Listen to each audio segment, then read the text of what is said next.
The post-Christmas Sunday Roundtable is assembled, and we're joined by Democratic political analyst Marianne Marsh, Republican political analyst Rob Gray. Great to see you guys. Happy holidays. Merry Christmas. Ho, ho, ho. Here we go. And to everyone else, too. Mayor Michelle Wu went where Kim Janey and Marty Walsh would not in 3 weeks. You can't eat at a restaurant, work out at a gym, or go in a theater or movies in Boston without proof of vaccination. She's also taking on the unions. Vaccine mandate for city workers, testing not an option.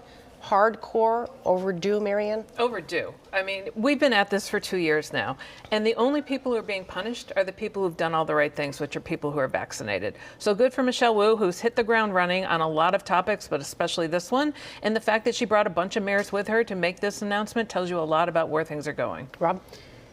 I mean, I think it's silly because it's not going to be properly enforced. Who's going to pay for all these door people to work at the door of the deli and the restaurant and all these kind of places? Business are going to have to absorb that cost. And it's not going to be enforced anyway. Number one, it's an emergency, but we're not going to start it until January 15th. Give me a break.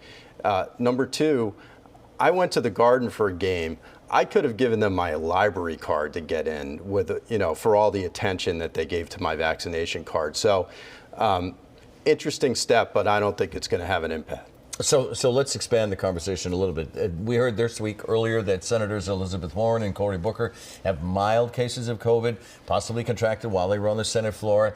This came on the same day that Senator Joe Manchin gave a hard no to Build Back Better. So, Marianne, let me ask you, is it a bad end to the year for the progressives? I would rather be a Democrat than a Republican going into the end of this year, because early next year, you not only get another swing at Build Back Better, you're going to do voting rights. And the Republicans have not lifted a finger to help anyone during COVID, lying about vaccines, not doing anything about getting money into people's pockets, didn't vote for it, but took credit for it, and waiting for all the Republican House and Senate members who helped lead a coup against our country. The names are about to come out. So I'll take being a Democrat any day of the week over the Republicans. Was it a rough year-ender for the progressives, Rob? It could not have been a worse 2 weeks for the Democrats, really.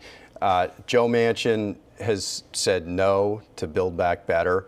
And more than that, he's exposed this as a massive social welfare spending bill promoted by his own party, and he's outlined how out of touch they are with the middle class in this country. So it was a bad week for the Democrats. All the House members who voted for Build Back Better are now spotted on this vote on massive spending legislation that may not even go forward. You both mentioned the no on the Build Back Better thing, and I did too in the question. Is it a no, or is it a no, but we're going to work it? What is the no? Well, is the no the door closed, or is it no? There's a lot of moving parts, but I mean, even the president came out and said that this is not going to happen this year, and it may take a couple months next year. So they're going to retrench, no question about it. But listen, this thing is not polling well, despite what the White House says. It is getting crushed in the middle part of the country, and Biden is getting crushed in the middle part of the country. His favorability in the Midwest is 30% right now. Okay, so Republicans, all 50 of them, have said no to everything. And by the way, Build Back Better, 68% of West Virginians support it. And what was Joe Manchin word? Joe Manchin. There is a public poll that says that, Rob. Don't go like no facts on me now. So you're saying, Marianne, that you think it's going to get, there's a better chance in 2022? Joe Manchin said publicly, I'm concerned people are going to take this money and buy drugs with it. Yeah. I'm concerned that people in West Virginia and other places are going to take the paid leave and go hunting, when he represents the poorest, most pitiful state in the country. The most important thing he said, the most potent thing he said, is it's $5 trillion in spending, not 1.7, and $3 trillion added to the debt. So are you saying, Marianne, that the voters in West Virginia can change Manchin's mind next year? Or when they revisit He's not up for a couple years, okay? They are putting pressure on him. The reality is what Democrats are going to have to do is not only put pressure on him, but put pressure on some Republicans as well to get one or two of them to say yes when they should. Any chance of that happening? There's always a chance in the Senate, but you've also got Kyrsten Sinema from Arizona who has a problem with it. So really you have 52 U.S. senators so you're who have a focusing problem on two with Democrats and 50 Republicans. 5-0 have done nothing to help anybody in this country. Well, it's 52-48. 50.